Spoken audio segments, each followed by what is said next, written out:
Once upon a up time, there was this kid named Ed. And Ed was a weirdo, okay?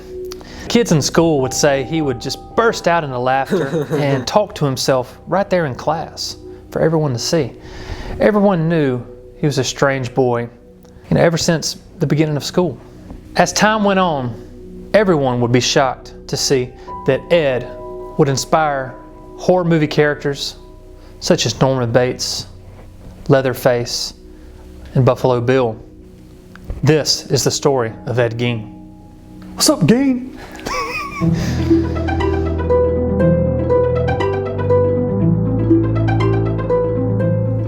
Plainfield, Wisconsin.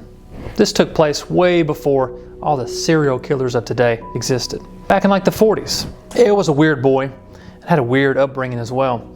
His mom would keep them at home all the time, and she would essentially keep Ed from having any type of friends. Anytime he gained a friend or made a friend, she would essentially write that kid off and make sure that Ed didn't talk to him. She also read the Bible to them every day for hours, and she would tell them that every woman is essentially a prostitute, a whore. They should not be interested in women. And any kind of substance such as alcohol or marijuana was that of the devil, and she would disown them if she ever caught them using it. I mean, I don't use it. I use it. As Ed grew up and moved on into adulthood, everyone knew that he was weird. He was the village weirdo, essentially. They all kept to themselves, typically, the Gein family. And one day when Ed was 38 years old, he and his brother were burning some brush out at their farm. And it got out of hand. One of the neighbors called and let the fire department know. The fire department came down and they extinguished the blaze. And after the smoke cleared, Ed's brother was nowhere to be found. Everyone around the town went on a search for Ed's brother, and they finally found him dead at the edge of a wood line. Now, investigators obviously thought at first this was a smoke inhalation or asphyxiation type death, but when they looked closer, they found bruises on Ed's brother's face. They immediately suspected Ed because, frankly, the guy was weird as shit. Like, if someone turned up dead, they would be like, "Did y'all check Ed? Because Ed's fucking weird." So they questioned Ed about it. Ed said he didn't know anything about that. But they really suspected Ed. However, they had no evidence to charge Ed with the crime. So they were essentially forced to say that this was an accident due to the fire.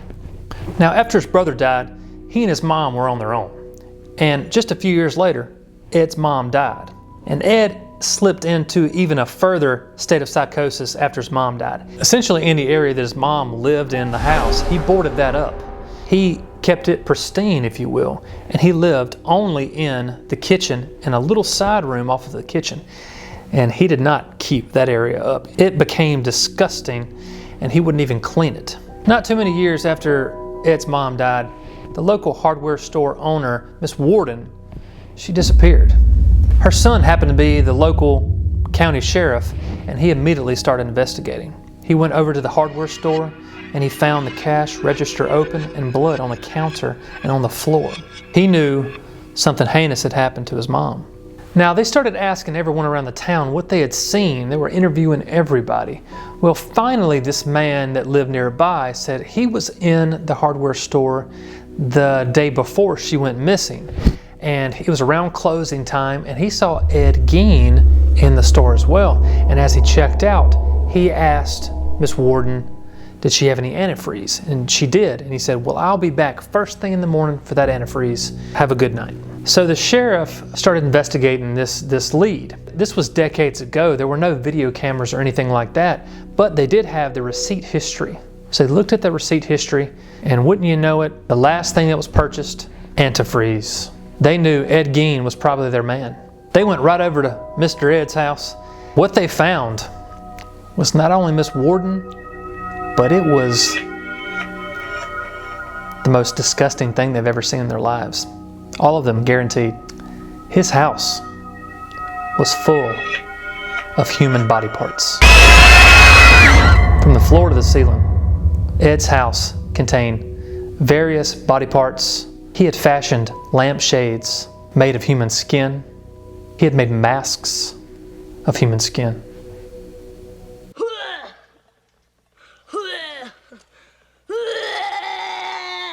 He had a belt. He made of nipples. Nipples. Nipples. It's fucked up. They went into his bedroom, you know, the little room off the kitchen. This fucker had skulls on the top of his bedposts. He has used every part of the human body in different fashions inside of his house. He had utensils, tools made of human bone. The little thing you pull to open the blinds, whatever the fuck that's called, that was made of human lips. This guy's resourceful. There were chairs made of human skin. He made a set of leggings made of human skin. There was even a wastebasket made of human skin. The sheriff had no idea what he'd walked into. This was a shitstorm of fucked upness. They began to question Ed, and he immediately folded. He said, "Yes, I've murdered many women, and mostly over 40 times. I've went to different grave sites, exhumed people from their graves, from their caskets, brought them home, chopped them up, and made various items, home goods, if you will." He was the original Martha Stewart. They would find that Ed was not even able to stand trial. He was too crazy. The psychiatrist interviewed him for like 2 seconds, asked him one question, and they were like, "Oh, he's crazy as shit. He's a schizo." Naturally. Everybody knew that. So he was unfit to stand trial. The judge would not allow a trial, and he spent his remaining years in a mental hospital. Ed would go on to say that his ultimate goal, what he was up to, all these grave robbings, all these murders, putting parts together, making masks, leggings, lampshades, chairs. What was he up to? What was his goal? He would finally say that his ultimate goal was to make a full skin suit that looked like his mama. He wanted to make a full mommy suit, put that shit on, and prance around the house. "Hey son, you want some Cheerios? How about some bacon? Women are the devil." Because little girls are the devil. Now it's very easy to see how this sadistic man inspired horror movies such as Psycho, The Texas Chainsaw Massacre, and Silence of the Lambs. Thanks for stopping by to Once Upon a Fucked Up Time. My name's Cabe. Come back to see us.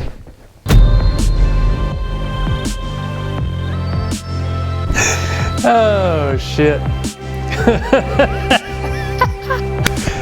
Lucky for her, her son was a sheriff. The local hardware store owner, I fucked this up last time. This is what it is. This is the rest of the story. This right here is the rest of the story.